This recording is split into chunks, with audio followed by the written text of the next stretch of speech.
Hi everyone, the good ending here. Today I want to talk about psychology and philosophy of Buddhism by W.F. Jayasurya.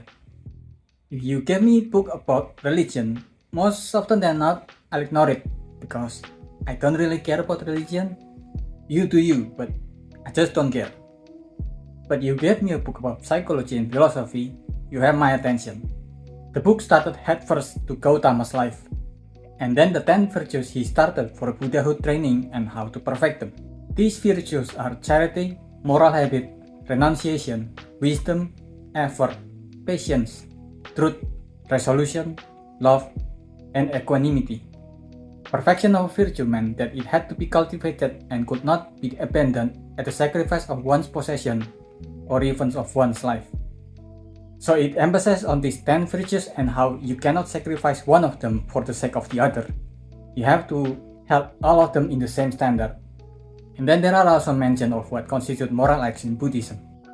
The 10 positive moral acts are giving or charity, moral conduct or habits, meditation, respecting the worthy, ministering to the worthy, offering merit, partaking of merit, hearing the teaching, expounding the teaching, and rectification of false views.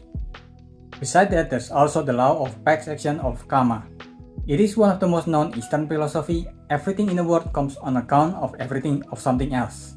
Thoughts, works, and deed carries a more introspective nature since there is no eternal hell or heaven.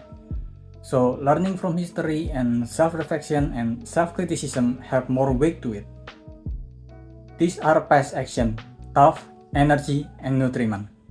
Of them, past action or karma are the volition of the thoughts with which various actions were done in the past.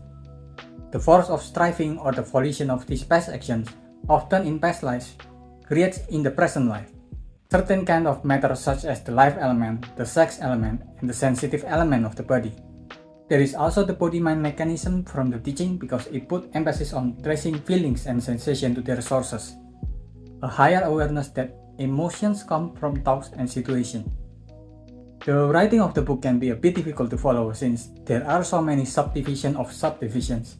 For example, if there are 3 divisions of how to not act, those 3 divisions can be each separated into 5 divisions, then each of those can be divided again into 7, 8, and so on and so forth.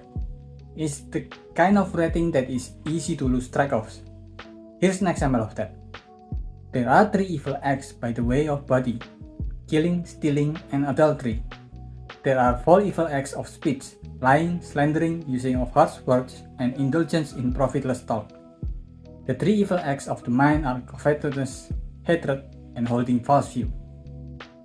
Defilers of man, evils are of 16 kinds. They are covetousness, hatred, ill will, enmity, belittling, pretension, envy, jealousy, hypocrisy, craftiness, obduracy, conceit, haughtiness, infatuation, and hatefulness. These darken the mind, since purification of thought is essential to deliverance.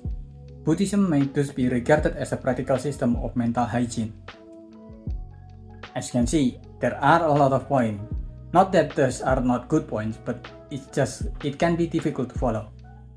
And then there are also some of semi-pseudoscience or just straight up untested pseudoscience used for explanation. So you might want to fact check even while reading the book. Some small passages also tried really hard to compare some of its psychology and philosophy aspect with their Western counterpart. But it used a very specific sample to use for comparison. And even in the same time this book was written in 1963, there are better samples to use but are not used. It wasn't even subtitled with no mention of Greek philosophy at all. So that was a bit weird. But with all that said, obviously there are a few things that I don't agree with the book, but it does have a lot of good things that you can learn from it. The book ended with the Noble Eightfold Path because it consists of 8 paths. To this end, in the Noble Truth of the Way to the Cessation of Suffering, the Buddha advocates a method which is called the Noble Eightfold Path because it consists of 8 paths. They are right views, right aspiration, right speech, right action, right livelihood, right effort, right mindfulness, and right concentration. The balance and practice of these paths, I think, are very good practice for life, despite it being a little kinda chunny because of manhwas and mangas. What I've mentioned is just a very small part of the book, and if it interests you, there are more of that in the book. So this one I leave it up to you whether you want to read it or not. But that's about it.